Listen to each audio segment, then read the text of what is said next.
The unauthorized dollars that are being spent, over $500 billion a year of unauthorized expenses are still going out the door. You look at the way in which that money is being spent through Medicare, Medicaid, Social Security. People love to have lazy armchair discussions about, oh, are you going to make cuts to entitlements or not? When in fact, the dirty little secret is that many of those entitlement dollars aren't even going to people who they were supposed to be going to in the first place. They're hundreds of billions of dollars of savings to extract just from basic program integrity measures to make sure that the person who's actually getting the money was indeed the person for whom it was intended or was supposed to be legally getting the money in the first place.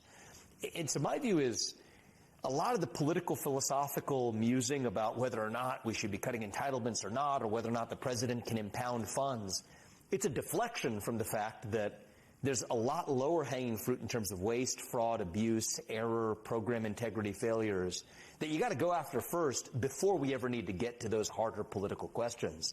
And I hope that's a big part of what we're able to accomplish. And I mean, you're talking and I'm thinking, you know, what is it? First rule of the bureaucracy, protect the bureaucracy. Sure.